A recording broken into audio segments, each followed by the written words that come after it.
Praise the lord. ప్రభునందు ప్రియ సహోదరి సహోదరులకు మీ అందరికీ ప్రభువైన యేసుక్రీస్తు నామమున శుభవందనాలు తెలియజేస్తున్నానండి. బెరాక ప్రేయర్ హౌస్ బీరంగూడ వారు నిర్వహించు అనుదిన ఆజ్ఞలు అనే ఈ కార్యక్రమానికి మీ అందరినీ ప్రేమపూర్వకంగా ఆహ్వానిస్తూ ఉన్నాను.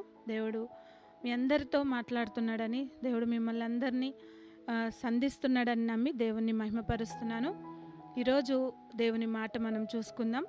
మొదటి పేతురు పత్రిక 4వ అధ్యాయము 9వ వచనాన్ని దేవుడు ఈరోజు మనకిచ్చే ఆజ్ఞను మనము చదువుకుందాం. సనుగు కొనకుండా ఒకరికొకరు ఆతిథ్యము చేయుడి. ఆతిథ్యము, హాస్పిటాలిటీ కదండి. అది కూడా ఎలాగ చేయమంటున్నాడండి? సనుగు కొనకుండా చేయమంటున్నాడు. సనుగులు అంటే దేవునికి అస్సలు ఇష్టం లేదు. సనుగు కొనకుండా హృదయపూర్వకంగా మనము దేవునికి లేకపోతే ఒకరికొకరు ఆతిథ్యం ఇచ్చుకునే వారిగా మనము ఉండాలి. హెబ్రీలకు రాసిన పత్రిక 13వ అధ్యాయంలో రాయబడినట్లుగా సహోదర ప్రేమ నిలవరముగా ఉండనీయుడి, ఆతిథ్యము చేయ మరవకుడి, దాని వలన కొందరు ఎరుగకయే దేవదూతలకు ఆతిథ్యము చేసిరి అని మనం చూస్తాం. ఆతిథ్యం చేయడం వలన మనం ఎరగకుండానే దేవదూతలకు కూడా ఆతిథ్యం ఇస్తామంట. ఈ ఆతిథ్యము అనే విషయంకి వస్తే, నా తల్లిగారు చాలా సేవకుల్ని కానీ ఇంటికి వచ్చిన వారిని కానీ ఎంతగానో ప్రేమించేది.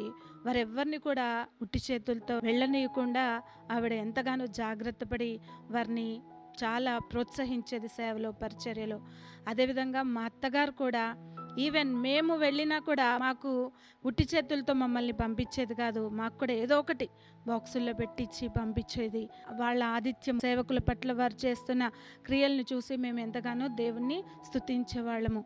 ఇప్పుడు మా వదిన అన్నయ్య కూడా రాజమండ్రి అనే ప్రాంతంలో సేవకుల మధ్యలో పరిచర్య చేస్తూ ఉన్నారు. మా వదిన కూడా ఏ సమయం టీ టైంకి వచ్చినా, లంచ్ టైంకి వచ్చినా, డిన్నర్ టైంకి వచ్చినా ఎవరిని కూడా విసుక్కోకుండా వారికి చక్కగా ఆతిథ్యం ఇచ్చి పంపించేది. కొన్నిసార్లు నేను కూడా ఆమెను చూసి చాలా నేర్చుకోవాలి అని అనుకున్న సందర్భాలు ఎన్నో ఉన్నాయి. ఆ రీతిగా వాళ్ళు ఆతిథ్యం ఇచ్చారు కాబట్టే వాళ్ళు ఎంతగానో ఆశీర్వదింపబడినట్లుగా మేము చూస్తూ ఉన్నాం. అయితే ఆతిథ్యము ఎలాగ ఇవ్వమంటున్నాడంటే దేవుడు సనుక్కొనకుండా ఇవ్వమంటున్నాడు. మనము ఆతిథ్యం ఇచ్చి గొప్ప మేలు పొందుకున్న వ్యక్తిని ఒకరి గురించి మనం ఈరోజు ధ్యానం చేద్దాం.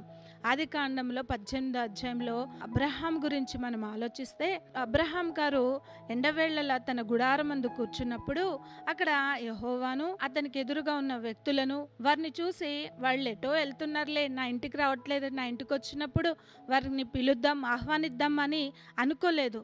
ఎప్పుడైతే వారిని అక్కడ చూశాడో ఈయన పరిగెత్తుకుంటూ వెళ్ళి సాగిలపడి నమస్కారం చేసి వాళ్ళని బతిమలాడి గృహంలోకి లేకపోతే తన డేరాలోకి వారిని ఆహ్వానించినట్లుగా మనం చూస్తాం. వారిని పిలిచి, అంత మాత్రమే కాదు, తన భార్య అయిన శారాను, తన దాసుని కూడా వాళ్ళకు కూడా ఒక పని అప్పచెప్పించాడు. నువ్వు ఈ పని చేయి, నువ్వు ఈ పని చేయి అన్నప్పుడు వారు కూడా ఎంతో త్వరపడి ఆ పనిని ముగించుకొని వారికి చక్కని ఆతిథ్యంని ఇచ్చినట్లుగా మనం చూస్తాం కదండి. ఆ అబ్రహాము ఆ రోజు చేసిన ఆతిథ్యాన్ని బట్టి వాళ్ళు దేవుడు ఎంతగానో సంతోషించి వారి జీవితాల్లో ఒకటి కొదువైందిగా ఉంది. అది ఏంటంటే శారా గొడ్రాలుగా ఉంది. శారా గొడ్రాలుగా ఉన్నప్పుడు ఆ ఆతిథ్యానికి దేవుడు సంతోషపడి, మీదిటికి మళ్ళా ఈ సమయానికి మీ దగ్గరకు వచ్చినప్పుడు నీ కౌగిట్లో ఒక కుమారుడు నీకు ఉంటాడని దేవుడు ఆశీర్వదించాడు. ఆ రీతిగా ఇస్సాకుని వారు పొందుకున్నారు.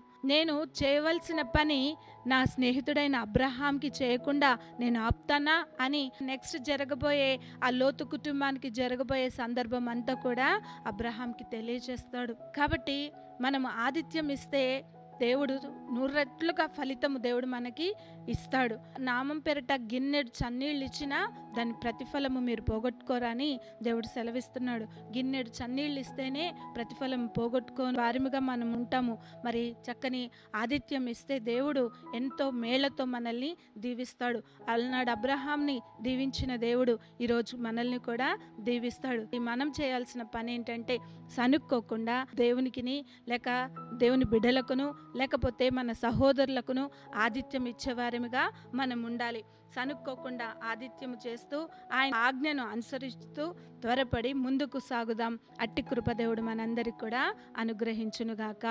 చిన్న ప్రార్థన చేసుకుందాం. పరిశుద్ధుడా, మహాగణుడా, నీకు వందనాలు. ఉదయకాల సమయంలో ప్రభా మరో ఆజ్ఞను మాకు దయచేశారు ప్రభా.